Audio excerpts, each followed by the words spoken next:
नमस्कार दोस्तों, हर हर महादेव। आप सभी का स्वागत है दोस्तों। हिंदू धर्म में प्रीत पक्ष का महत्व बहुत अधिक होता है। प्रीत पक्ष के दौरान हमारे पूर्वज प्रीत लोक से धरती पर हमें मिलने के लिए आते हैं। हमारे द्वारा उनके लिए किए जाने वाले श्राद्ध तथा तर्पण, पिंडदान आदि कार्यों से वो संतुष्ट होकर हमें आशीर्वाद प्रदान करते हैं। प्रतिवर्ष प्रीत पक्ष भाद्रपद मास के शुक्ल पक्ष की पूर्णिमा तिथि से प्रारंभ हो और आश्विन मास की अमावस्या को इनकी समाप्ति होती है। इसे सर्वप्रीत अमावस्या कहा जाता है। प्रीत पक्ष के दिनों में मनुष्य को पितरों की संतुष्टि के लिए श्राद्ध कर्म तथा दान धर्म करना चाहिए। श्री कृष्ण कहते हैं, जिस मनुष्य को उसके पितरों का आशीर्वाद प्राप्त होता है उसे कुल का गौरव सदैव ही बढ़ता है। ऐसा मनुष्य कभी दरिद्रता नहीं रहता। इस साल प्रीत पक्ष 17 सितंबर मंगलवार के दिन प्रारंभ हो रहा है और 2 अक्टूबर के दिन प्रीत पक्ष का समापन हो। प्रीत पक्ष 16 दिनों तक चलते हैं। इस दौरान मनुष्य को पितरों की संतुष्टि के लिए उपाय अवश्य करना चाहिए। दोस्तों, प्रीत मनुष्य के परिवार का सुरक्षा कवच होते हैं। प्रीत शक्ति मनुष्य की हर प्रकार के संकट से रक्षा करती है। यदि घर में प्रीत शक्ति का वास हो तो घर में किसी भी प्रकार के दुष्ट आत्मा तथा नकारात्मक शक्तियाँ प्रवेश नहीं करती है। इसलिए हमें प्रीत पक्ष में कुछ ऐसे कार्य करना चाहिए जिससे हमारे घर में प्रीत शक्ति का वास हो। पितरों को प्रसन्न करने के लिए गरुड़ पुराण में भगवान श्री कृष्ण ने बहुत ही महत्वपूर्ण उपाय बताए। भगवान श्री कृष्ण के अनुसार पितरों की संतुष्टि के लिए सर्वोत्तम उपाय है दान करना, और दान में भी सर्वोत्तम होता है तिल का दान करना। जो भी मनुष्य प्रीत पक्ष में पितरों के लिए तिल का दान करता है उसके सभी पापों का एवं दुखों का नाश हो जाता है। इसके अलावा आप प्रीत पक्ष में अपने पितरों की संतुष्टि के लिए वस्त्र आदि का दान अवश्य करें। यदि गाय का दान किया जाए तो कई गुना अधिक फलों की प्राप्ति होती है। दोस्तों, हमारे प्राचीन धर्म ग्रंथों में गाय को एक अत्यंत महत्वपूर्ण और पवित्र पशु माना जाता है। शास्त्रों में गाय को माता कहा गया है और समस्त देवी देवता इनका पूजन करते हैं। गौ माता के शरीर में 33 कोटि देवी देवताओं का निवास होता है। गाय एक अत्यंत पवित्र, निर्मल, शांत, निष्पाप जीवन, ऋग्वेद में इसे संसार का पालन पोषण करने वाली कामधेनु माता कहा गया है। इसके दर्शन मात्र से मनुष्य के हजारों पाप नष्ट हो जाते हैं। इसलिए कभी इस निष्पाप गौ माता पर अत्याचार नहीं करना चाहिए। गाय को कभी मारना नहीं चाहिए और कभी उन्हें कष्ट नहीं देना चाहिए। गाय को मारना शास्त्रों में सबसे बड़ा पाप माना गया है। दोस्तों, भगवान श्री कृष्ण को गायों से विशेष लगाव था। उन्हें गौ माता बहुत अधिक प्रिय थी। श्री कृष्ण के अनुसार गायों की सेवा करना ही सर्वश्रेष्ठ धर्म है। इससे बड़ा पुण्य का कार्य संसार में दूसरा कोई नहीं है। कलयुग की भविष्यवाणी करते हुए भगवान श्री कृष्ण कहते हैं कि कलयुग में जब धर्म का लोभ हो जाएगा तब मनुष्य गाय की सेवा नहीं करेंगे। मनुष्य केवल दूध के लिए ही गाय को पाल लेंगे। दूध के लिए वह गाय को बहुत कष्ट देगा, जिसके परिणाम स्वरूप कलयुग में पाप और अधर्म उसके चरम पर होगा। कलयुग के अंत का लक्षण बताते हुए श्री कृष्ण कहते हैं, जब संसार से गाय समाप्त हो जाएगी तब कलयुग का अंत होगा। जो मनुष्य कलयुग में भी गाय की निस्वार्थ भाव से सेवा करेगा सुख समृद्धि प्राप्त करेगा। जो स्त्री रसोई में बनी पहली रोटी गौ माता को खिलाएगी वह सदा सुहागिन और सौभाग्यशाली रहेगी। जो लोग अपने घर में गाय से प्राप्त पंचगव्य को घर में रखेगा उसके घर में कभी दुख दरिद्रता नहीं आएगी। दोस्तों, हमारे धर्म के सभी शास्त्रों में गाय की सेवा के ही सर्वश्रेष्ठ माना गया है। जो व्यक्ति प्रतिदिन किसी न किसी तरह से गौ माता की सेवा करता है वह सबसे अधिक पुण्यवान बन जाता है। गाँव में तो मनुष्य को गाय की सेवा करने का अवसर प्राप्त होता है, लेकिन शहरों में गाय के दर्शन आसानी से नहीं हो पाते हैं। इसलिए मनुष्य को गौशाला में जाकर गाय की सेवा करनी चाहिए अथवा गौशाला के लिए दान धर्म करना चाहिए। इसके अलावा आप अपने घर में ही गौ माता की मूर्ति रखकर उनकी पूजा जरूर करें। इससे भी माता कामधेनु का आशीर्वाद प्राप्त होता है। शास्त्रों में माता को माँ लक्ष्मी का रूप माना गया है, इसलिए उनकी पूजा करने से दरिद्रता दूर होती है। प्राचीन काल से ही गौ माता की सेवा और संरक्षण करने की परंपरा चली आ रही है। कई आस्य मुनि अपनी कुटियों में गायों का पालन करते थे तथा राजा महाराजा गायों का दान करते थे। गायों के दान को सबसे बड़ा दान कहा गया है। गाय का दान करने से सभी जन्मों के पाप नष्ट हो जाते हैं और मनुष्य को मोक्ष की प्राप्ति होती है। आज हम आपको गौ माता के संबंध में बहुत ही महत्वपूर्ण बातें बताने जा रहे हैं। गाय की पूजा कैसे करनी चाहिए, गाय को कौन सी चीज़ें खिलाने से कौन सा फल मिलता है तथा गाय के किस अंग को स्पर्श करने से दरिद्रता दूर होती है आदि के बारे में हमारे शास्त्रों में बहुत ही महत्वपूर्ण ज्ञान दिया गया है। हमारी अत्यंत और पूजनीय गौ माता के बारे में आप सभी को यह बातें अवश्य जान लेनी चाहिए। इससे आपके जीवन के सभी प्रकार के कष्ट दूर होंगे। दोस्तों, कई बार महिलाएं जाने अनजाने में गाय को कुछ चीज़ें खिला देती है जिससे माँ लक्ष्मी क्रोधित हो जाती है। शास्त्रों में कहा गया है कि यह चीज़ें गाय को कभी नहीं खिलाना चाहिए। इससे मनुष्य के जीवन में दुर्भाग्य आता है और उसे किसी भी कार्य में सफलता नहीं मिलती है। तो चलिए जान लेते हैं गौ माता के विषय में महत्वपूर्ण नियम। सबसे पहली बात है दोस्तों, गौ माता के दर्शन करना बहुत शुभ होता है। शास्त्र कहते हैं रोज़ सुबह गाय के दर्शन होने से पुण्य की प्राप्ति होती है और सुबह गोबर के दर्शन होने से लक्ष्मी की प्राप्ति होती है। अगर किसी महत्वपूर्ण कार्य के लिए जा रहे हो और अचानक ही गौ माता आपके रास्ते में आ जाती है तो वह कार्य निश्चित ही सफल हो जाता है। किसी भी यात्रा पर निकलते समय अगर गौ माता के दर्शन हो जाए तो वह यात्रा पूर्वक पूर्ण हो जाती है। इसमें शयन नहीं है। ज्योतिष शास्त्र के अनुसार कुंडली में यदि प्रीत दोष होता है तो अन्य उपायों के साथ साथ गौ माता को प्रतिदिन रोटी और घास खिलाने से लाभ होता है और प्रीत दोष से मुक्ति मिलती है। इसी तरह कुंडली में यदि शनि की 7.5 या महादशा है तो हर शनिवार और अमावस्या को काले रंग के गाय को घास या रोटी खिलाएं और उसकी पूजा करें। इससे क्षण दोष कम हो। गौमूत्र यानी कि गाय का मूत्र बहुत ही उपयोगी, पवित्र और स्वास्थ्य की दृष्टि से अत्यंत हितकारी होता है। आध्यात्मिक दृष्टि से जो तो गौमूत्र का महत्व है, साथ ही वैज्ञानिक और स्वास्थ्य की दृष्टि से भी गौमूत्र के बहुत से लाभ बताए गए हैं। गौमूत्र में बहुत से खनिज पदार्थ और स्वास्थ्यवर्धक तत्व होते हैं जो हमारे शरीर की शुद्धि करते हैं और बहुत से रोगों से भी बचाते हैं। साथ ही गौमूत्र छिड़कने से वातावरण में शुद्धता और पवित्रता व्याप्त हो जाती है। इसलिए हमारे शास्त्रों में शरीर को निरोगी रखने के लिए प्रतिदिन गौमूत्र का सेवन करना तथा घर में गौमूत्र छिड़कने के लिए कहा गया है। कुंडली में शुक्र ग्रह की स्थिति को मजबूत करने के लिए ज्योतिष शास्त्र के अनुसार सुबह के भोजन में सबसे पहली रोटी निकालकर एक सफ़ेद गाय को खिलाना शुभ माना जाता है। अगर आपकी कुंडली में बुध ग्रह कमज़ोर है या आपको किसी कारण इसके दुष्प्रभाव झेलने पड़ रहे हैं तो हर बुधवार के दिन गाय को हरा चारा खिलाना शुरू कर दें। इससे बुध से जुड़े दुष्प्रभाव दूर होंगे और आपको तमाम समस्याओं का हल मिल जाएगा। अगर कुंडली में मंगल दोष है जिसके कारण आपके जीवन में कई तरह की परेशानियां हैं तो लाल रंग की गाय की सेवा करें। मंगलवार के दिन गाय का पूजन करें और उसे गुड़ और चने आदि खिलाएं। बृहस्पति ग्रह को जीवन के सभी मांगलिक कार्यों का कारक माना जाता है। ऐसे में अगर किसी व्यक्ति के जीवन में विवाह आदि मांगलिक कार्यों में विघ्न निर्माण हो रहे हैं तो उन लोगों को कुंडली में बृहस्पति ग्रह की स्थिति को मजबूत करने के लिए रोटी पर गुड़ और चने रखकर गाय को खिला देना चाहिए। इससे आपको शुभ परिणाम प्राप्त होते हैं।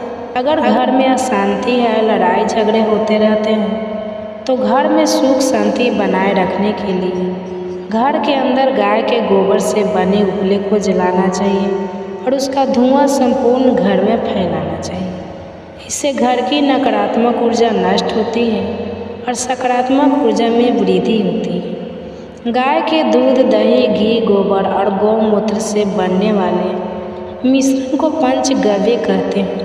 पंचगव्य को पाप नाशक कहा जाता है। हिंदुओं की एक धार्मिक विधि प्रायश्चित करने में इसका उपयोग किया जाता है। पंचगव्य को बनाने वाली सभी वस्तुएं अत्यंत उपयोगी होती हैं, जो स्वास्थ्य के लिए लाभदायक तो है, साथ ही औषधीय गुणों से भी भरपूर है। दोस्तों, अगर आपके द्वार पर गौ माता आती है तो उसे बिना रोटी खिलाए जाने मत देना, नहीं तो आपको दुर्भाग्य का सामना करना पड़ेगा, क्योंकि जिसके द्वार से गाय बिना कुछ खाए प्राप्त किए लौट जाती है, उसके घर से लक्ष्मी भी चली जाती है।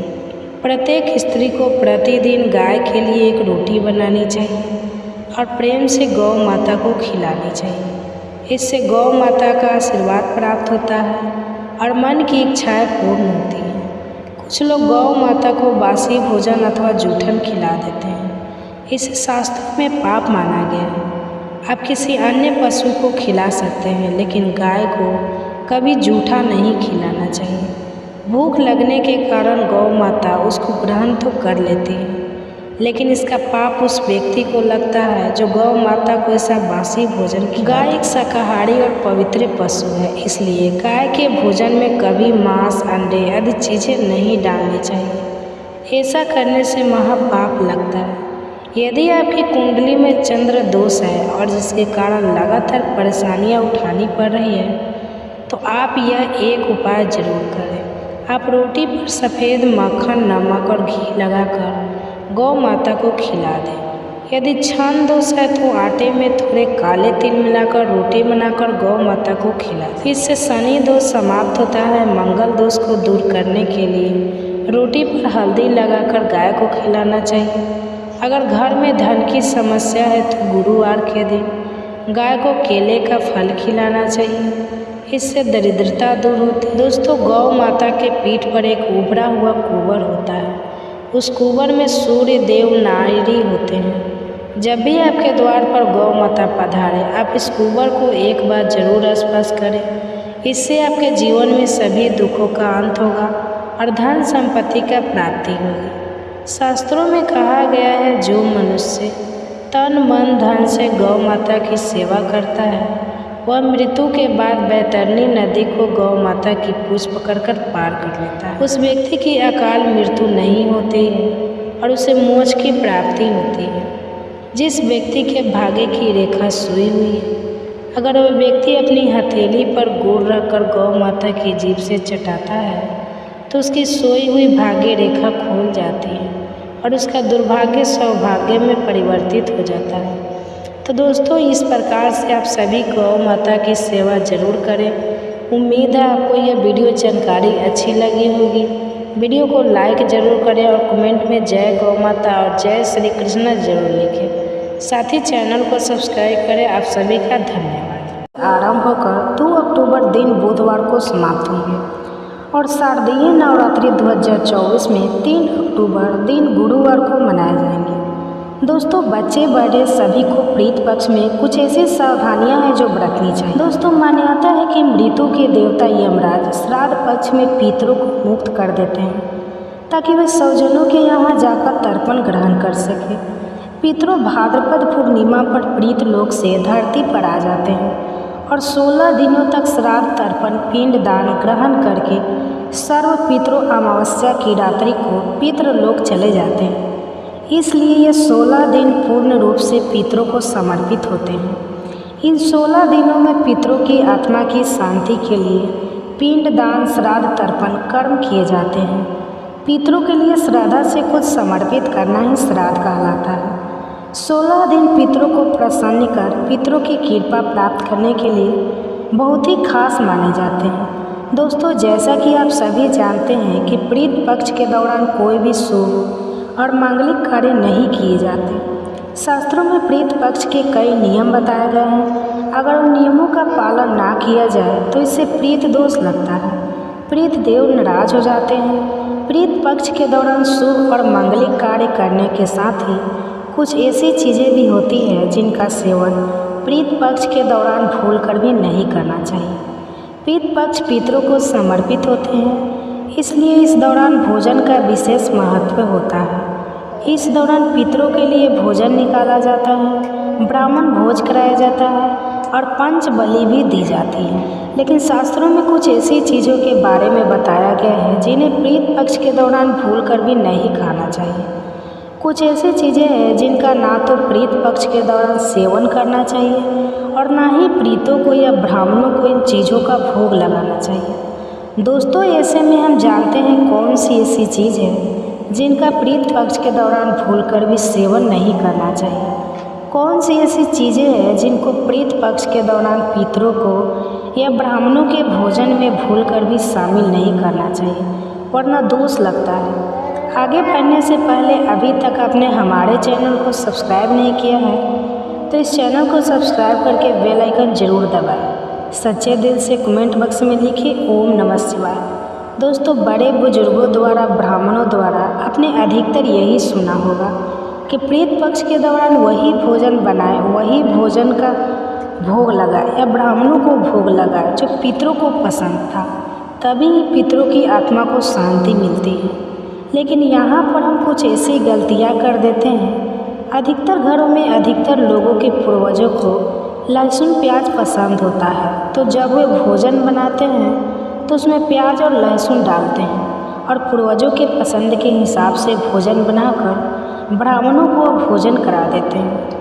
या फिर उनके पितरों को नॉनवेज पसंद होता है तो वे नॉनवेज लेकर किसी ज़रूरतमंद व्यक्ति को पितरों के नाम से दान कर देते हैं, जिससे उनके पितरों का आशीर्वाद प्राप्त हो। दोस्तों, अगर आप भी ऐसा करते हैं तो भूल कर भी ऐसी गलती आगे से ना करें। शास्त्रों के अनुसार प्रीत पक्ष के दौरान प्याज, लहसुन, मीट और अंडे का सेवन भूल कर भी नहीं करना चाहिए और पितरों के भोजन में भी इन चीज़ों का इस्तेमाल भूल कर भी नहीं करना चाहिए। शास्त्रों के अनुसार भगवान विष्णु और महालक्ष्मी जी को प्रीत देव कहा जाता है। पितरों का भोजन, श्राद्ध, तर्पण, पिंडदान सबसे पहले भगवान विष्णु और महालक्ष्मी जी ही स्वीकार करती है। उसके पश्चात यह पितरों को समर्पित होता है और भगवान विष्णु और महालक्ष्मी जी के पूजन में प्याज, लहसुन, मीट, अंडे का इस्तेमाल करना वर्जित बताया गया है। अगर आप पितरों के भोजन में मीट, अंडा, प्याज, लहसुन इन चीज़ों का इस्तेमाल करते हैं तो भगवान विष्णु और महालक्ष्मी जी उसे स्वीकार नहीं करेंगे और जब वे पितृदेव स्वीकार ना करेंगे तो हमारे पितृ भी उस भोजन को स्वीकार नहीं करेंगे। इसलिए इस बात का हमेशा ध्यान रखें। दोस्तों, श्राद्ध पक्ष के दौरान पितरों के निमित्त जो भोजन बनाए या ब्राह्मणों को भोजन कराने के लिए जो भोजन बनाए वह बिना प्याज, लहसुन और मीट, अंडे का बनाए और ना ही पितरों के नाम का ऐसा भोजन आप किसी ज़रूरतमंद व्यक्ति को दान दें। श्राद्ध पक्ष के दौरान पितरों को जो भोजन बनाए वह बिना प्याज और बिना लहसुन तथा मीट, अंडे का होना चाहिए। यह सभी सामग्री शुद्ध भोजन में नहीं डालना चाहिए, घोर पाप लगता है। प्रीत देव क्रोधित हो जाते हैं। ध्यान रखें, प्रीत पक्ष के दौरान आप भी प्याज, लहसुन और मीट, अंडे का इस्तेमाल भूल कर भी ना करें। शराब आदि का सेवन भी ना करें। दोस्तों, प्रीत पक्ष के दौरान बासी भोजन ना करें। इन 16 दिनों में बासी भोजन शैतान को प्राप्त होता है। प्रीत पक्ष के दौरान ना ही बासी भोजन करना चाहिए और ना ही किसी को कराना चाहिए। कोई ज़रूरतमंद व्यक्ति अगर आपके द्वार पर आए तो उसे भी आप बासी भोजन ना दें। शास्त्रों में बताया गया है कि प्रीत पक्ष के दौरान प्रीत किसी भी रूप में द्वार पर आ जाते हैं और अगर ऐसे में आप पितरों को बासी भोजन दे देंगे तो इससे आपको प्रीत दोष लगेगा। इसलिए इस बात का विशेष ध्यान रखें, ना तो आप बासी भोजन करें और ना ही किसी को दें। दोस्तों, प्रीत पक्ष के दौरान अपने खुद के लिए वस्त्र नहीं खरीदना चाहिए। इन 16 दिनों में आप वस्त्रों का दान कर सकते हैं पर अपने लिए कभी वस्त्र ना खरीदें। इस दिन नए वस्त्र खरीदना अशुभ माना जाता है। प्रीत पक्ष के दौरान पति पत्नी को दूरी बनाकर रखना चाहिए क्योंकि इस दौरान हमारे प्रीत देव हमारे घर के अंदर ही हमारे आसपास मौजूद रहते हैं और अगर आप ऐसा करेंगे तो हमारे पितर नाराज होकर चले जाएंगे। प्रीत पक्ष के दौरान घर में रोना नहीं चाहिए, इससे भी प्रीत दोष लगता है। इन 16 दिनों के अंदर खुशी खुशी पितरों का स्वागत करना चाहिए, उनका आशीर्वाद प्राप्त करना चाहिए। दोस्तों, प्रीत पक्ष में पितरों का भोजन बनाते समय भोजन में चावल, दाल या रोटी ना बनाएं। पितरों के लिए सदैव पक्का भोजन जैसे कि पूरी, कचौड़ी, पराठे इत्यादि आदि बनाए जाते हैं। हलवा पूरी बनाए जाते हैं, खीर आदि बनाई जाती है। पितरों को खीर बहुत पसंद आती है। खीर खाकर हमारे पितर हमें ढेरों आशीर्वाद देते हैं। प्रीत पक्ष के दौरान आप स्वयं दाल, चावल, रोटी आदि खा सकते हैं, पर पितरों को ये चीज़ें ना दें। लेकिन याद रहे, पितरों को जो भोजन बनाए, ब्राह्मणों को जो भोजन कराए वह पक्का ही बनाए, जैसे कि खीर, पूरी, मूंग दाल की कचौड़ी, दही, जलेबी, इन चीज़ों को आप बना सकते हैं। लेकिन याद रहे, प्रीत पक्ष के दौरान घर में मसूर की दाल नहीं खानी चाहिए। शास्त्रों में इसे वर्जित बताया गया है। दोस्तों, मसूर की दाल के अलावा प्रीत पक्ष के दौरान काले नमक, काले जीरे का सेवन भी नहीं करना चाहिए और ना ही ब्राह्मण भोजन में इन चीज़ों को शामिल करना चाहिए। प्रीत पक्ष के दौरान मूली, लौकी, खीरा और सरसों का साग ना तो खाया जाता है और ना ही खिलाया जाता है। श्राद्ध पक्ष में इन चीज़ों को खाना और खिलाना दोनों ही वर्जित होता है। श्राद्ध पक्ष के दौरान पितरों के भोजन में नींबू नहीं डाला जाता। आप स्वयं नींबू का सेवन कर सकते हैं, लेकिन पितरों के भोजन में, ब्राह्मण भोजन में नींबू ना डालें। प्रीत पक्ष के दौरान कई तांत्रिक क्रियाएं भी की जाती हैं, इसलिए इस दौरान दूध, दही या फिर सफ़ेद खाद्य पदार्थ जैसे कि सफ़ेद रंग की मिठाइयाँ, बर्फी इत्यादि का सेवन नहीं करना चाहिए। लेकिन हाँ, यह चीज़ें आप अपने घर में ही बनाकर खा सकते हैं। दोस्तों, प्रीत पक्ष के दौरान गाय के दूध का सेवन करने से बचना चाहिए, खास तौर पर वह गाय जिसने हाल ही में बच्चे को जन्म दिया। ऐसी गाय के दूध का सेवन भूल कर भी ना करें। प्रीत पक्ष के दौरान खीर अवश्य ही बनाई जाती है और खीर का पितरों को, ब्राह्मणों को भोग लगाया जाता है। इसलिए आप प्रीत पक्ष के दौरान दूध से ही खीर बनाकर उसका भोग लगाकर प्रसाद के रूप में उसे ग्रहण कर सकते हैं। लेकिन खाली दूध का सेवन ना करें, यानी सीधे दूध का सेवन ना करें।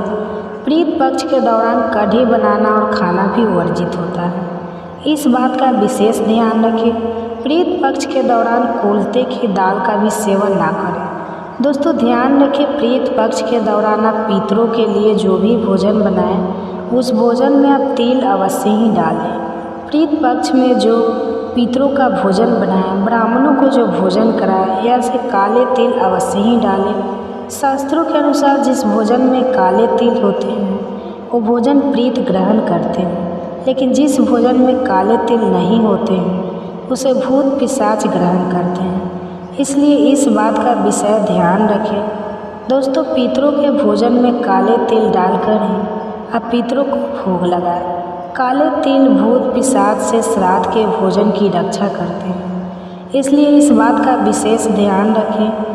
प्रीत पक्ष के दौरान गलती से भी अपने पड़ोसियों का भोजन भी कभी नहीं खाना चाहिए। प्रीत पक्ष के दौरान उधार लिया गया पैसा शुभ माना जाता है, उससे उल्टा कर्ज का बोझ और बढ़ जाता है। दोस्तों, प्रीत पक्ष में कोई भी ऐसी कार्य ना करें जिससे हमारे पितर नाराज हो जाए। आप थोड़े से ही प्रयास से पितरों को प्रसन्न कर सकते हैं। दोस्तों, गरुड़ पुराण के अनुसार ऐसे कौन से व्यंजन हैं जो आपको पितरों के लिए बनाने चाहिए?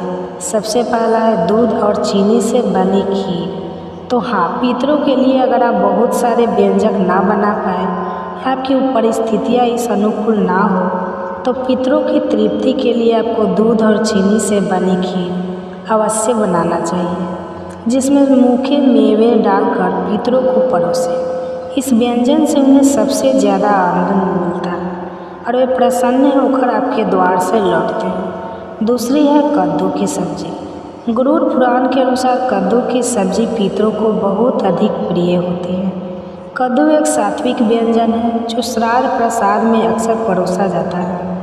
अगर आप भी श्राद्ध का भोजन बना रहे हैं तो कद्दू की सब्जी अवश्य बनाएं और पितरों का आह्वान करते हुए उन्हें अर्पण करें। तीसरा है शुद्ध घी की रोटी। तो हाँ, शुद्ध घी से बना रोटी अवश्य बनाएं और अपने पितरों को याद करते हुए एक रोटी कोयल को और 2 रोटियां बनाकर गाय और कुत्ते को खिलाए। इन्हें प्रीत जिस भी रूप में धरती पर उपस्थित होंगे वे तृप्त होकर आपको अवश्य आशीर्वाद प्रदान करेंगे। तिथि है और आज ही भादव मास महात्म के सभी अध्याय भी पूर्ण हो रहे हैं। अब तक के सभी अध्याय सुनने के लिए आप सभी का बहुत बहुत धन्यवाद। आज का यह अध्याय अंतिम अध्याय होगा। आशा करती हूँ आप आने वाले आश्विन महीने में भी हमारे चैनल पर हर कथा को और हर वीडियो को ऐसे ही भरपूर प्यार और सहयोग देंगे। अब सुनिए आज की कथा। जब मुनियों ने पूछा कि तपोधन पापी मनुष्य दक्षिण मार्ग से यमपुरी में किस प्रकार प्रवेश करते हैं, यह हम सुनना चाहते हैं, आप विस्तार पूर्वक बताइए। तब व्यास जी बोले, मुनिवर, दक्षिण द्वारा अत्यंत घोर और महाभयंकर है। मैं उसका वर्णन करता हूँ, ध्यान पूर्वक सुनो। वहाँ सदा नाना प्रकार के हिंसक जंतुओं और गीदड़ों के शब्द होते रहते हैं। वहाँ दूसरों का पहुँचना असंभव है। उसे देखते ही रोंगटे खड़े हो जाते हैं। भूत प्रेत पिशाच और राक्षसों से यह द्वार सदा ही घिरा रहता है। पापी जीव दूर से ही उस द्वार को देखकर त्रास से अर्थात भय से मूर्छित हो जाते हैं और विलाप प्रताप करने लगते हैं। तब यमदूत उन्हें साकल में बांधकर घसीटते और निर्भय होकर डंडों से पीटते हैं, साथ ही डांटते फटकार कर भी रहते हैं। होश में आने पर वे खून से लथपथ होकर पग-पग लड़खड़ाते हुए दक्षिण द्वार को जाते हैं। रास्ते में कहीं तीखे कांटे होते हैं और कहीं छूर की धारा के समान तीखे पत्थरों के टुकड़े बिछे होते हैं। कहीं कहीं कीचड़ ही कीचड़ भरी रहती है और कहीं कहीं ऐसे गड्ढे होते हैं जिनको पार करना असंभव सा होता है। कहीं कहीं लोहे की सुई के समान कीले गड़ी होती हैं। कहीं वृक्षों से भरे हुए पर्वत होते हैं जो किनारों पर झरने गिरने रहते हैं, बड़ा दुर्गम लगते हैं। और कहीं कहीं पर तपे हुए अंगारे बिछे होते हैं। ऐसे मार्ग से दुखी होकर पापी जीवों को यात्रा करनी पड़ती है। कहीं दुर्गम गर्त, कहीं चिकने ढेले, कहीं तपाई हुई बालू और कहीं तीखे कांटे होते हैं। कहीं दावनल जलता रहता है, कहीं तपिसी जमी हुई बर्फ, कहीं पर इतनी अधिक बालू है कि उसी मार्ग से जाने वाला जीव उसमें गले तक डूब जाता है। कहीं दूषित जल से और कहीं कंडे की आग से वह मार्ग भरा रहता है। कहीं पर सिंह, भेड़िए, बाघ, डांस और भयानक कीड़े डेरा डाले रहते हैं। कहीं कहीं बड़ी बड़ी जोके और अजगर पड़े रहते हैं। भयंकर मक्खियाँ, विषैले सांप और दुष्ट और बलोदमत हाथी उन्हें सताया करते हैं। खूर के रास्ते को खोदते हुए तीखे सींगों वाले बड़े बड़े सांड, भैंसे और मतवाले ऊँट सबको कष्ट देते हैं। भयानक डायने और भीषण रोगों से पीड़ित होकर जीव उस मार्ग से यात्रा करते हैं। कहीं धूल मिश्रित प्रचंड वायु चलती है जो पत्थरों की वर्षा करके साथ ही भयंकर उल्कापात होते रहते हैं और जलते हुए अंगारों की वर्षा हुआ करती है जिससे जलते हुए पापी जीव आगे बढ़ते हैं। कभी जोर जोर से धूल की वर्षा होने के कारण उनका शरीर भी भर जाता है और जीव रोने लगते हैं। मेघों की भयंकर गड़गड़ाहट से बारंबार दुख पहुंचता रहता है। पान वर्षा से घायल हुए शरीर पर नमकीन जल की धारा गिराई जाती है और उसकी पीड़ा सहन करते हुए जीव आगे बढ़ते हैं।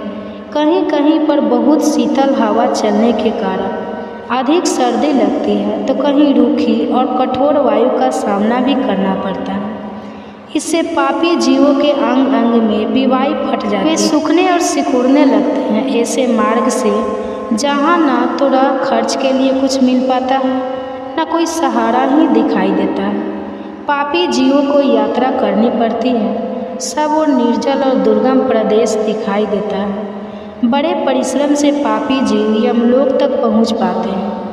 यमराज की आज्ञा का पालन करने वाले भयंकर यमदूत उन्हें बलपूर्वक लेकर जाते हैं। वे एकाकी पराधीन होते हैं। उनके साथ में ना कोई मित्र होता है और ना बंधु वे बस अपने अपने कर्मों को सोचते हुए बारंबार रोते रहते हैं। प्रेतों का उनका शरीर होता है, उनके कंठ, ओठ और तालु सूखे रहते हैं।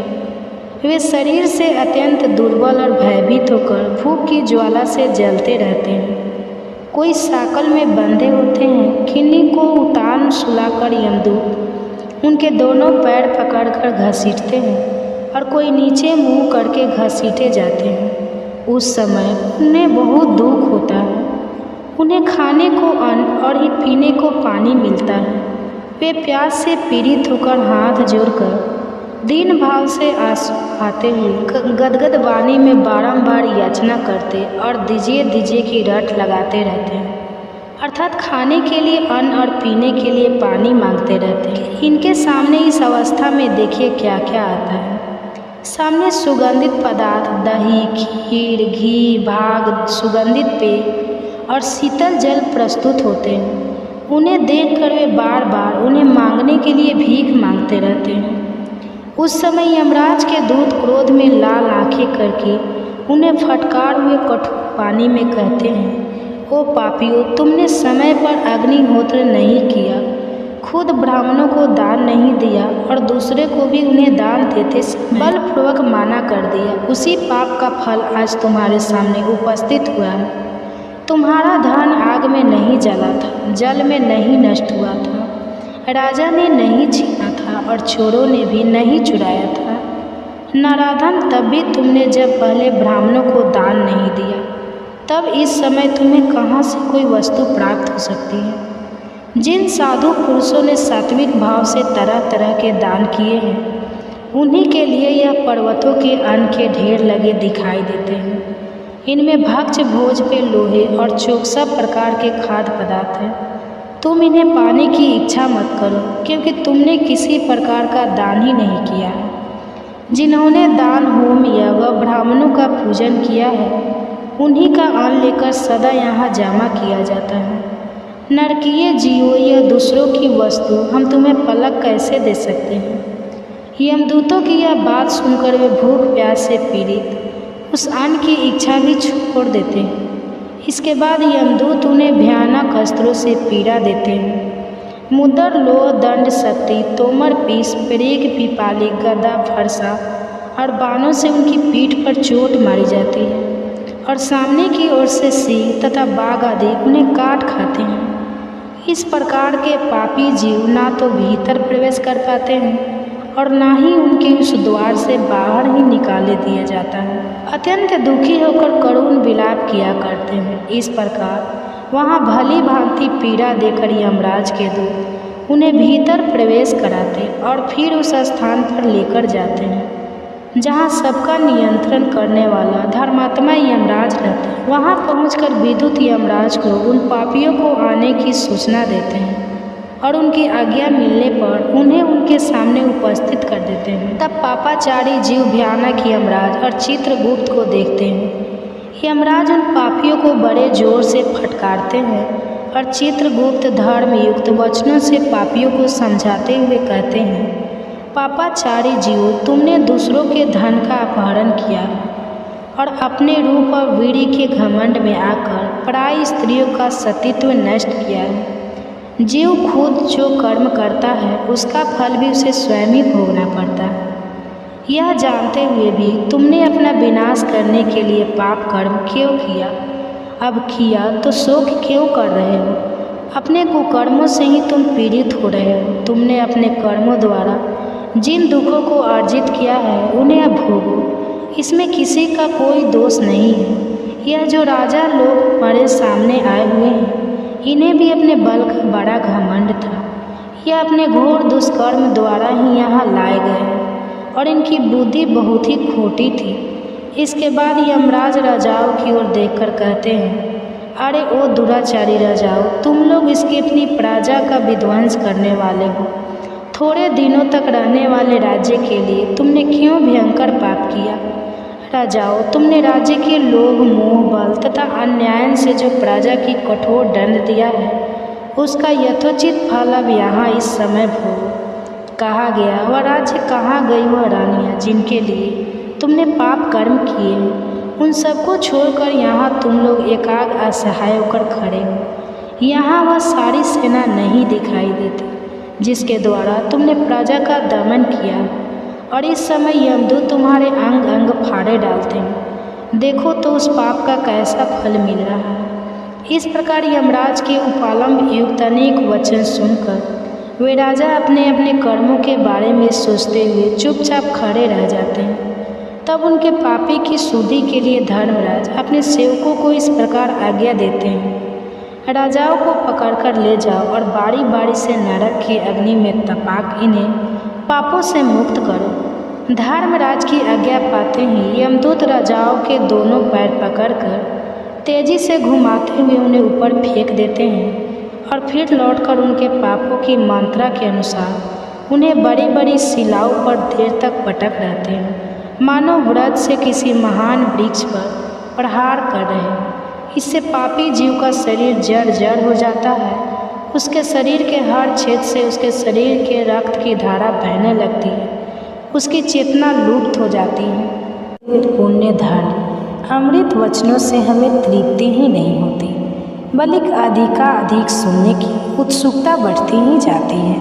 मुन्ने, आप परम बुद्धिमान हैं और प्राणियों की उत्पत्ति, लय और गति को जानते हैं, इसलिए हम आपसे और भी प्रश्न करते हैं। सुनने में आता है मुनिवर की यमलोक का मार्ग बड़ा दुर्गम है। वह सदा दुख और कलेश देने वाला है और सभी प्राणियों के लिए भयंकर भी है। उस मार्ग की लंबाई कितनी है और मनुष्य उस मार्ग से यमलोक की यात्रा किस प्रकार करते हैं? मुनि, कौन सा ऐसा उपाय है जिससे नरक के दुखों की प्राप्ति ना हो सके? कृपा बताइए। व्यास जी कहने लगे, उत्तम व्रत का पालन करने वाले मुनि रो सुनो, यह संसार चक्र प्रभाव रूप से निरंतर चलता ही रहता है।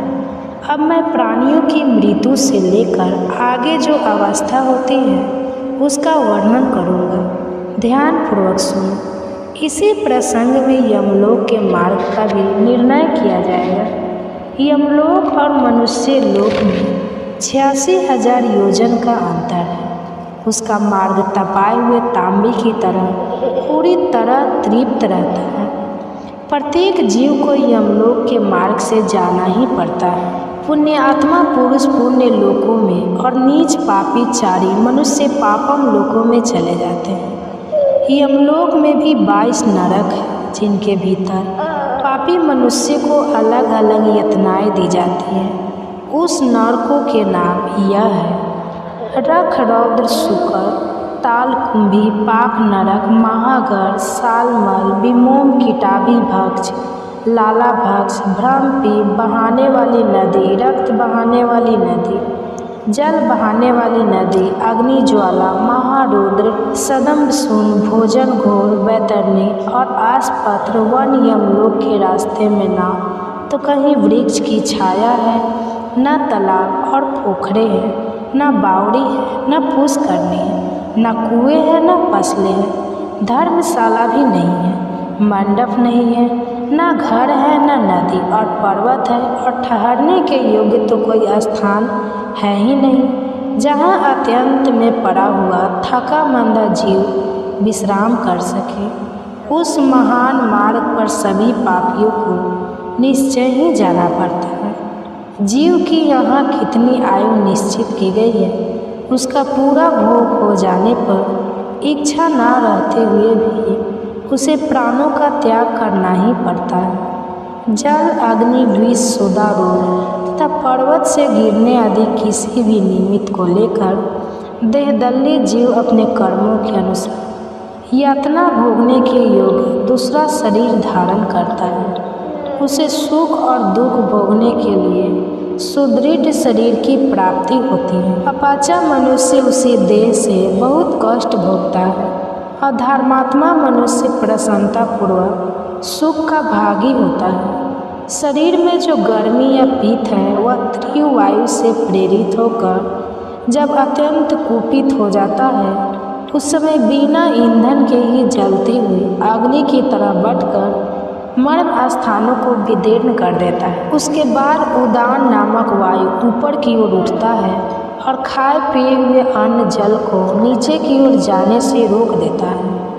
उस आपत्ति की स्थिति में भी उसी को प्रसन्नता रहती है जिसने पहले जल, अन्न और रस का दान किया है। जिस पुरुष ने श्रद्धा से पवित्र किए हुए अंतःकरण के द्वारा पहले अन्न दान किया है, वह उस गुरूर अवस्था में अन्न के बिना भी तृप्ति का लाभ करता है। जिसने कभी झूठ नहीं बोला, दो प्रेमियों को पारस्परिक प्रेम में बांधा नहीं डाली और जो आस्तिक और श्रद्धालु है वहाँ सुखपूर्वक मृत्यु को प्राप्त होता है। जो देवता और ब्राह्मणों की पूजा में संलग्न रहते, किसी की निंदा नहीं करते तथा सात्विक और लज्जाशील होते हैं, ऐसे मनुष्य को मृत्यु के समय कष्ट नहीं होता। जो कामना से, क्रोध से या फिर द्वेष के कारण धर्म का त्याग नहीं करता, शास्त्रों आज्ञा का पालन करने वाला तथा सौम्य होता है, उसकी मृत्यु भी बहुत सुख से होती है। उसे मृत्यु के समय कष्ट नहीं होता। जिन्होंने कभी जल का दान नहीं किया है, उन मनुष्यों को मृत्यु काल आने पर अधिक जलन होती है तथा अन्न दान ना करने वाले को उस समय भूख का भी बहुत भारी कष्ट भोगना पड़ता है। जो लोग जाड़े के दिनों में लकड़ी दान करते हैं, वे शीत के कष्ट को जीत लेते हैं। जो चंदन दान करते हैं, वे ताप पर विजय पा लेते हैं। और जो किसी भी जीव को कभी परेशान नहीं करते, वे मृत्यु काल में प्राण घात नहीं, कलेश में वेदना का, पीड़ा का अनुभव नहीं करते। तो ज्ञानदाता पुरुष मोह पर और दीप दान करने वाले अंधकार पर विजय पाते हैं। जो झूठी गवाही देते हैं, झूठ बोलते हैं, अधर्म का उपदेश देते हैं और वेदों की निंदा करते हैं, वे सब लोग मूर्छाग्रस्त होकर मृत्यु को प्राप्त होते हैं। ऐसे लोगों की मृत्यु के समय यमराज के दूत हाथों में हथौड़ी और मुद्रा लिए आते हैं। बहुत भयंकर होते हैं और उनके देह से दुर्गंध निकलती रहती है।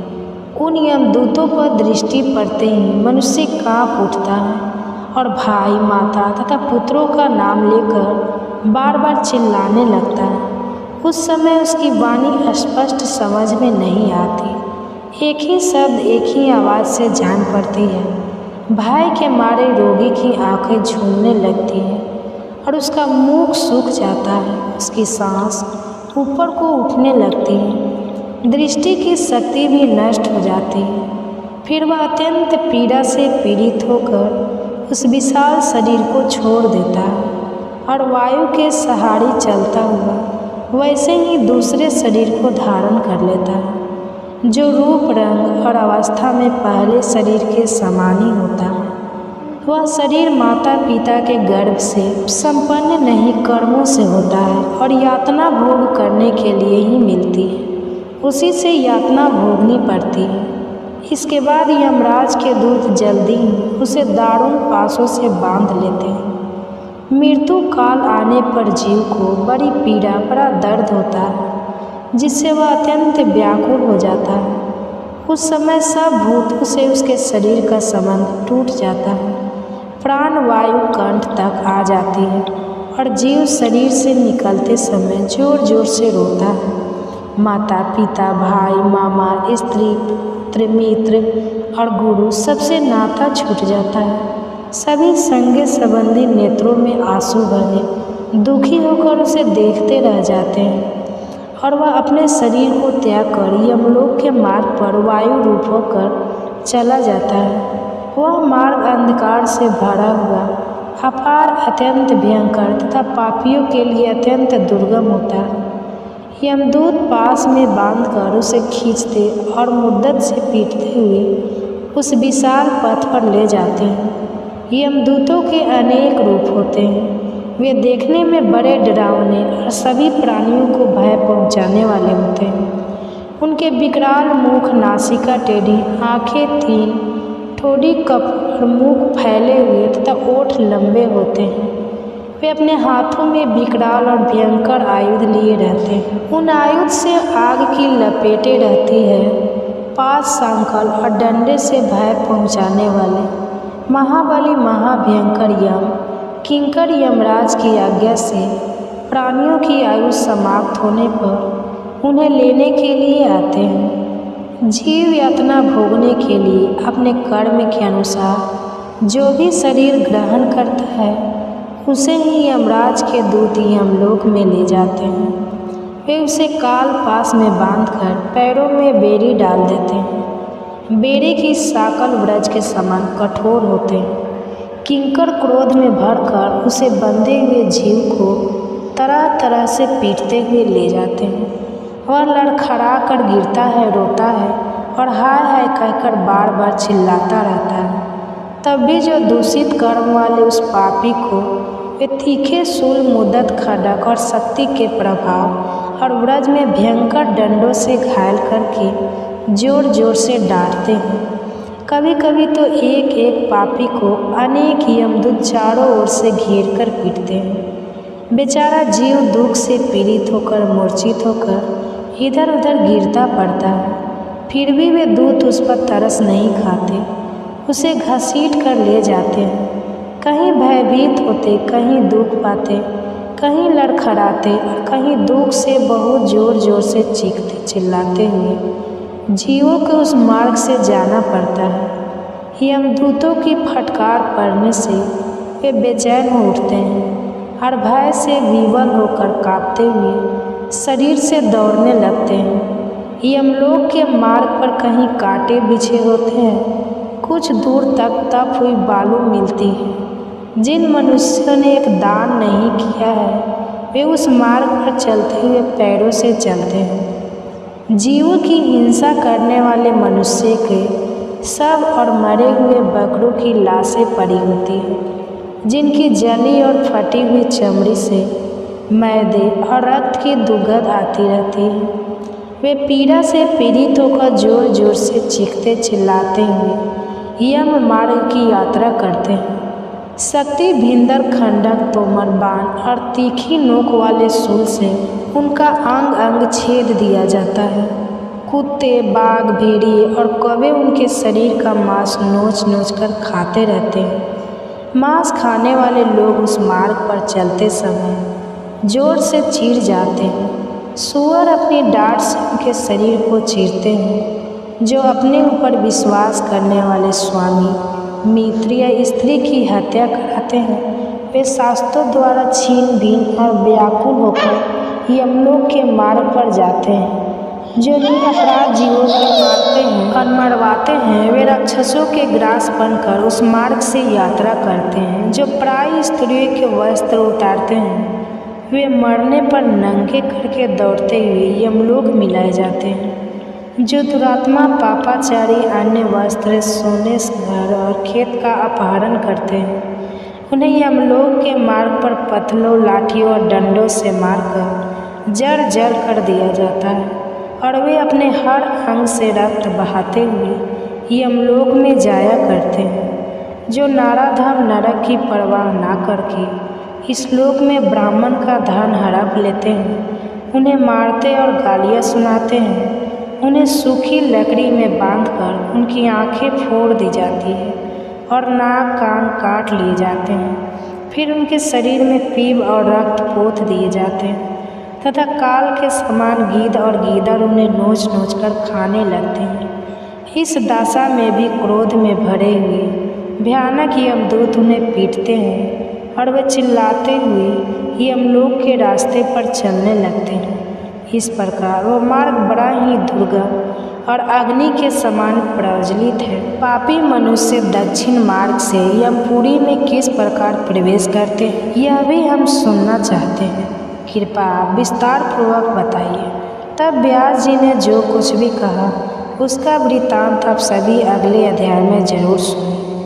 अब भादव मास समाप्त होने को है। ऐसे में अब तक जिन्होंने भी हमारे चैनल पर इन कथाओं को सुना है उन सभी का बहुत बहुत धन्यवाद। उम्मीद है आप हर दिन इन कथाओं को और आने वाले महीने की सभी कथाओं को भी इसी प्रकार अपना प्यार देते रहेंगे। धन्यवाद। हरे कृष्णा दोस्तों, राधे राधे। आज हम आपको सुनाएंगे भाद्रपद मास यानी भादो मास की पूर्णिमा पर सुने जाने वाली श्री सत्यनारायण भगवान की पूरी व्रत कथा और श्री सत्यनारायण आरती भाद्रपद पूर्णिमा से ही प्रीत पक्ष का आरंभ माना जाता है। भाद्रपद पूर्णिमा के दिन स्नान दान का खास महत्व माना जाता है। इस दिन पितरों के नाम से दान करने से आपको सुख समृद्धि की प्राप्ति होती है। इस दिन आपके पूर्वज आपके शुभ कर्मों को देखकर आपको आशीर्वाद भी देते हैं। इसलिए भाद्रपद पूर्णिमा पर व्रत पूजा और विशेषकर सत्यनारायण भगवान की पूजा और कथा अवश्य करनी चाहिए, क्योंकि इस दिन विष्णु जी की पूजा के साथ ही पितरों का स्मरण करने से, उनके निमित्त दान करने से आपको पुण्य की प्राप्ति होती है और प्रीतगण आपसे प्रसन्न होकर सदैव आपकी रक्षा करते हैं। इस दिन माँ लक्ष्मी की पूजा करने से मनुष्य को अपार धन लाभ की प्राप्ति भी होती है। आपसे प्रार्थना है कि यह कथा अंत तक अवश्य सुने, क्योंकि अधूरी कथा सुनने से पाप लगता है और यह कथा खाली हाथ नहीं सुनी जाती। इसलिए कथा सुनते समय हाथ में दक्षिणा, चावल और पुष्प अवश्य रखें। प्रभु सत्यनारायण इस कथा को भादो पूर्णिमा के दिन सुन रहे हैं। सभी भक्तों के जीवन को सुख समृद्धि से भरे। तो आइए अब शुरू करते हैं सत्यनारायण व्रत कथा। तो प्रेम से बोलिए श्री सत्यनारायण भगवान की जय।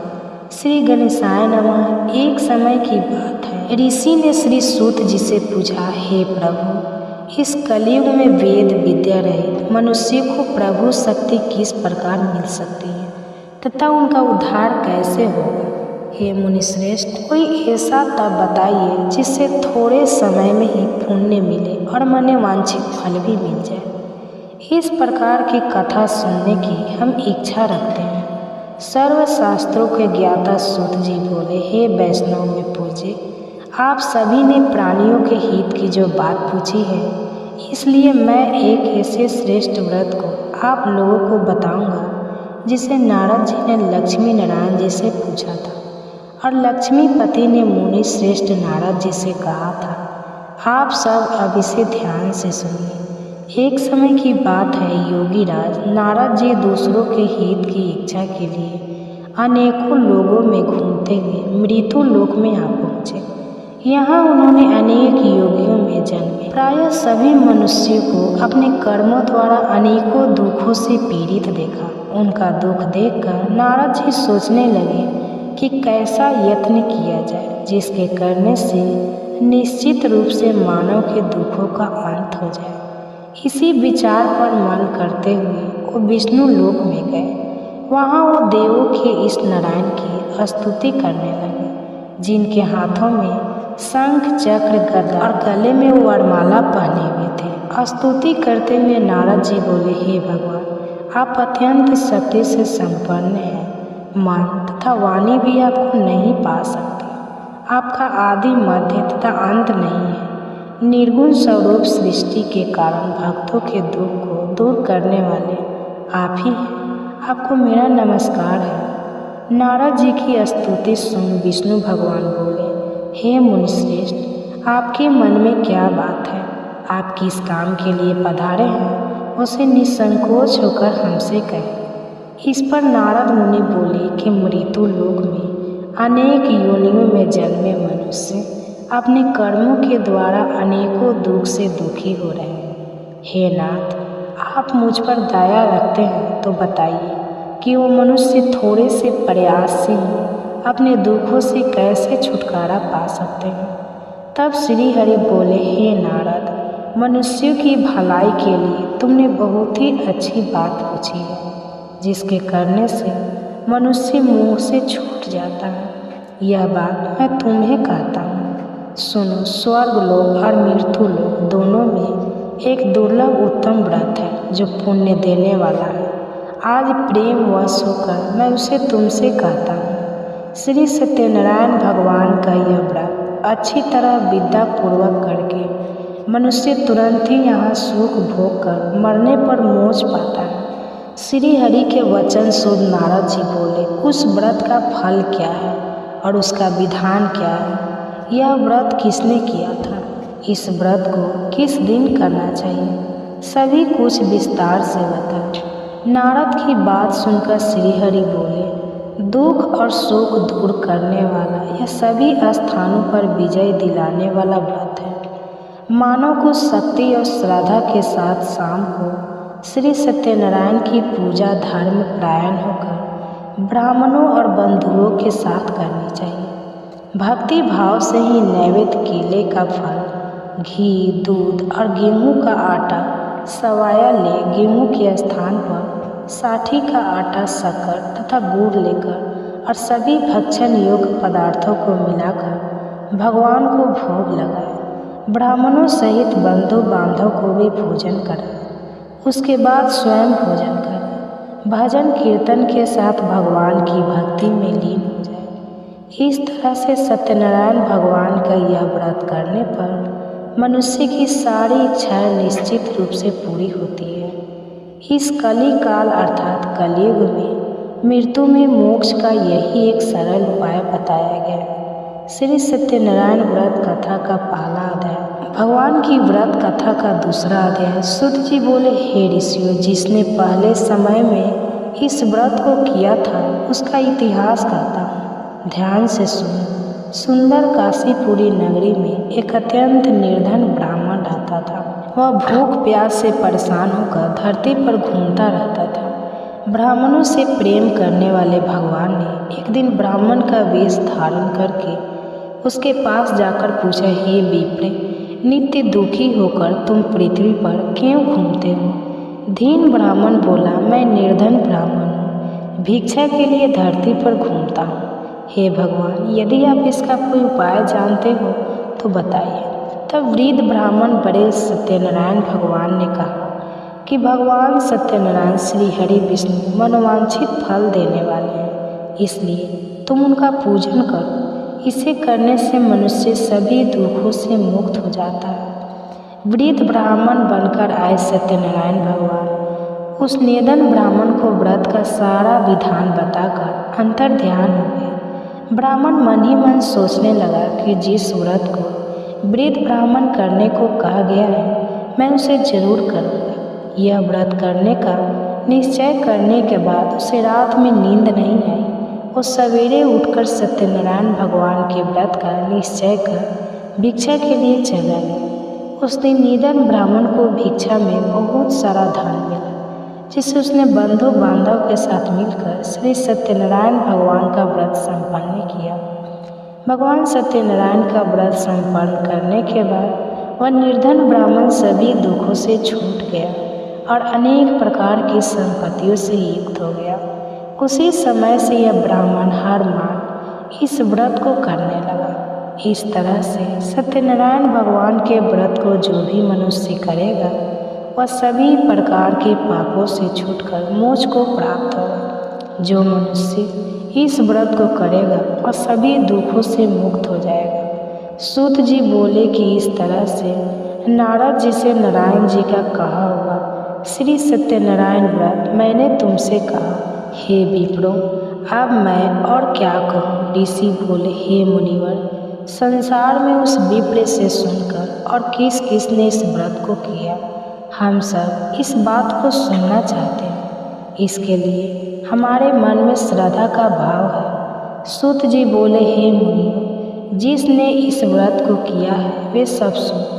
एक समय वही विप्र धन और ऐश्वर्य के अनुसार अपने बंधु बांधव के साथ इस व्रत को करने को तैयार हुए। उसी समय एक लकड़ी बेचने वाला बूढ़ा आदमी आया और लकड़ियाँ बाहर रखकर अंदर ब्राह्मण के घर में गया।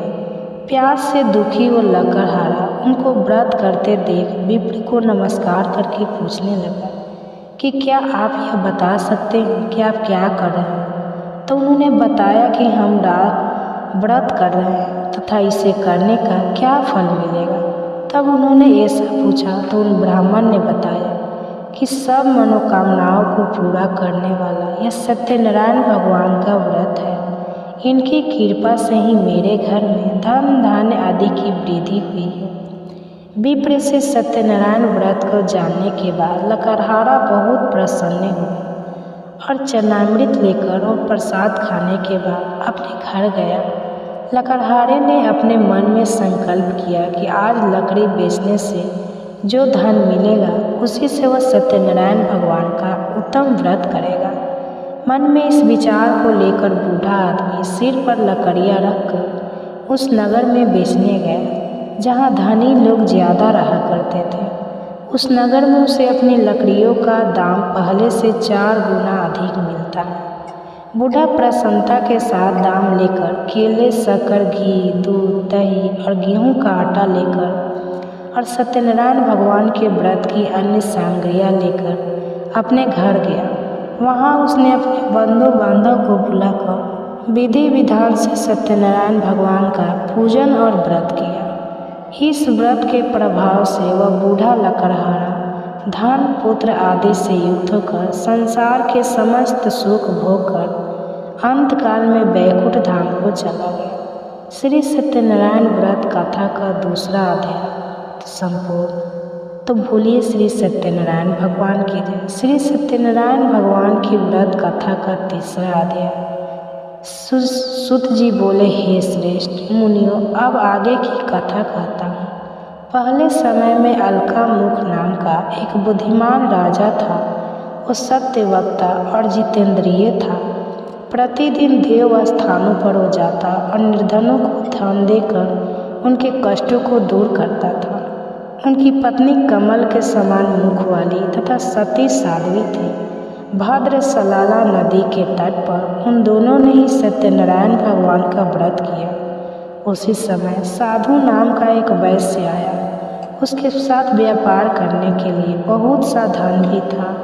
राजा को व्रत करते देखकर वह विनय के साथ पूछने लगा, हे राजन, भक्ति से पूर्ण होकर आप यह क्या कर रहे हैं? मैं सुनने की इच्छा रखता हूँ, तो आप कृपा मुझे बताएं। राजा बोला, हे साधु, अपने बंधु बांधव के साथ पुत्रा आंधी की प्राप्ति के लिए एक महाशक्तिमान श्री सत्यनारायण भगवान का व्रत पूजन मैं कर रहा हूँ। राजा के वचन सुनकर साधु आदर के साथ बोला, हे राजन, मुझे व्रत का सारा विधान कहिए। आपकी कथा अनुसार मैं भी इस व्रत को करूँगा। मेरी भी संतान नहीं और इस व्रत को करने से निश्चित रूप से मुझे संतान की प्राप्ति होगी। राजा से व्रत का सारा विधान सुनकर व्यापार से निर्वित और अपने घर गया। साधु वैश्य ने अपनी पत्नी को संतान देने वाले इस व्रत का वर्णन सुना और कहा कि जब मेरी संतान होगी तब मैं इस व्रत को करूँगा।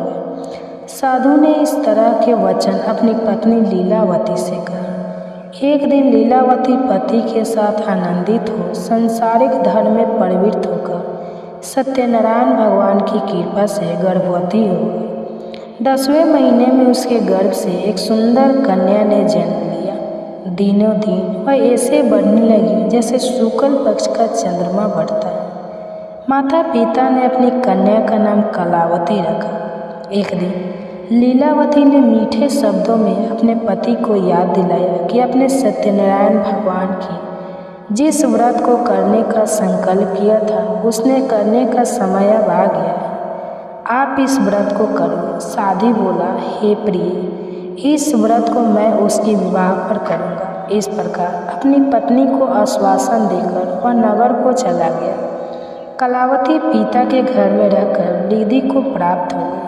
साधु एक बार नगर में अपनी कन्या को सखियों के साथ देखा तो तुरंत ही दूत को बुलाया और कहा कि मेरी कन्या के लिए योग्य वर देख कर आओ। साधु की बात सुनकर दूत कंचन नगर में पहुंचा और वहां देखभाल का लड़के के वनिक पुत्र को ले आया। सुयोग्य लड़के को देखकर साधु ने बंधु बांधव को बुलाकर अपनी पुत्री का विवाह कर दिया। लेकिन दुर्भाग्य की बात यह थी कि साधु ने अभी भी श्री सत्यनारायण भगवान का व्रत नहीं किया।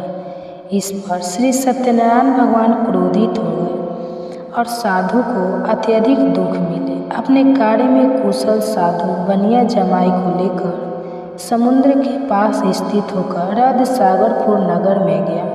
वहां जाकर दामाद ससुर दोनों मिलकर चंद्रकेतु राजा के नगर में व्यापार करने लगे। एक दिन भगवान सत्यनारायण की माया से एक चोर राजा का धन चुराकर भाग रहा था। उसने राजा के सिपाहियों को अपना पीछा करते देख चुराया हुआ धन वहीं रख दिया जहाँ साधु अपने जमाई के साथ ठहरा हुआ था। राजा के सिपाहियों ने साधु वैश्य के पास राजा का धन पड़ा देखा तो वह ससुर जमाई दोनों को बांधकर प्रसन्नता से राजा के पास ले गए और कहा कि उन दोनों चोरों को हम पकड़ लाए हैं, आप आगे की कार्यवाही की आज्ञा दें। राजा की आज्ञा से उन दोनों को कठिन कारावास में डाल दिया गया और उनका सारा धन भी छीन लिया गया। श्री सत्यनारायण भगवान के श्राप से साधु की पत्नी भी बहुत दुखी हुई। घर में जो धन रखा हुआ था उसे चोर चुरा कर ले गए। शारीरिक तथा मानसिक पीड़ा, भूख प्यास से अति दुखी होकर अन्न की चिंता में कलावती ब्राह्मण के घर गई। वहाँ उसने श्री सत्यनारायण भगवान का व्रत होते देखा। फिर कथा भी सुनी और प्रसाद ग्रहण कर रात को घर वापस आ गई। माता ने कलावती से पूछा कि हे पुत्री, अब तक तुम कहाँ थी, तुम्हारे मन में क्या है? कलावती ने अपने माता से कहा, हे माता, मैंने एक ब्राह्मण के घर में श्री सत्यनारायण भगवान का व्रत देखा है। कन्या के वचन सुनकर लीलावती भगवान के पूजन की तैयारी करने लगी। लीलावती ने परिवार बंधुओं सहित सत्यनारायण भगवान का पूजन किया और उनसे वर मांगा कि मेरे पति दादा जमाई शीघ्र ही घर वापस लौट आए। साथ ही यह प्रार्थना भी की कि हम सब आपका अपराध प्रभु क्षमा करें। श्री सत्यनारायण भगवान इस व्रत से संतुष्ट हो गए और राजा चंद्रकेतु को सपने में दर्शन देकर कहा कि हे राजा, तुम उन दोनों वैश्यों को छोड़ दो और तुमने उनका जो भी धन लिया है उसे वापस कर दो। अगर ऐसा नहीं किया तो मैं तुम्हारा धन, राज और संतान सभी को नष्ट कर दूंगा। राजा को यह सब कहकर भगवान अंतर ध्यान हो गए। प्रातःकाल सभा में राजा ने अपना सपना सुनाया। फिर बोले कि वणिक पुत्रों को कैद से मुक्त कर सभा में लाओ। दोनों ने राजा को प्रणाम किया। राजा मीठी वाणी में बोले, हे महानुभाव, भाग्य बस ऐसा कठिन दुख तुमने प्राप्त किया, लेकिन अब तुम्हें कोई भय नहीं। ऐसा कहकर राजा ने उन दोनों को नए वस्त्र आभूषण भी दिए और जितना धन उनका लिया था उससे 2 गुना धन उन्हें वापस ज़्यादा कर दिया। फिर दोनों वैश्य अपने घर को चल दिए। श्री सत्यनारायण व्रत कथा का 3रा अध्याय हुआ तो संपूर्ण हुआ। तो बोलिए श्री सत्यनारायण भगवान की जय। श्री सत्यनारायण भगवान की व्रत कथा का 14वां अध्याय। सूत जी बोले, वैश्य ने मंगलाचार कर अपनी यात्रा आरंभ की और अपने नगर को चल दिए। उनके थोड़ी दूर जाने पर एक दंडी वेशधारी श्री सत्यनारायण ने उनसे पूछा, हे साधु, तेरी नाव में क्या है? अभिवानी मन सता हुआ बोला, हे दंडी, आप क्यों पूछते हो? क्या धन लेने की इच्छा है? मेरी नाव में तो बेल और पत्ते भरे हुए हैं। वैश्य के कठोर वचन सुनकर भगवान बोले, तुम्हारा वचन सत्य है। दंडी वेशधारी श्री सत्यनारायण भगवान ऐसे वचन कहकर वहाँ से दूर चले गए। कुछ दूर जाकर समुद्र के किनारे बैठ गए।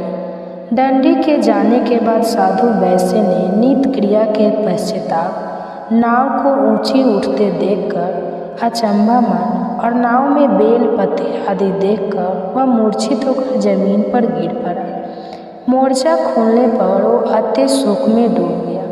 तब उसका दामाद बोला कि आप शोक ना मना, यह दंडी का श्राप है, इसलिए हमें उन्हीं की शरण में जाना चाहिए, तभी हमारी मनोकामना पूरी होगी। दामाद की बात सुनकर वह दंडी के पास पहुंचा और अत्यंत भक्ति भाव से नमस्कार करके बोला, मैंने आपसे जो जो असत्य वचन कहे थे उनके लिए मुझे क्षमा कर दे। ऐसा कहकर महान शोक तरल होकर वह रोने लगा।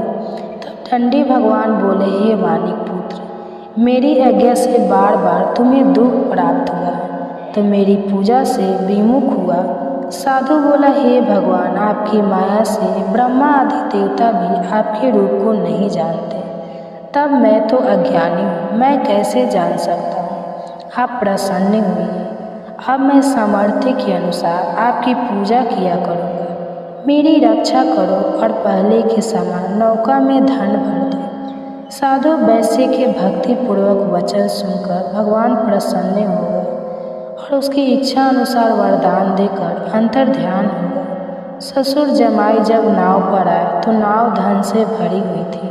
फिर वही अपने अन्य साथ साथ सत्यनारायण भगवान का पूजन करके वह अपने नगर को चल दिए। जब नगर के नज़दीक पहुँचे तो दूध को घर पर खबर करने के लिए भेज दिया गया।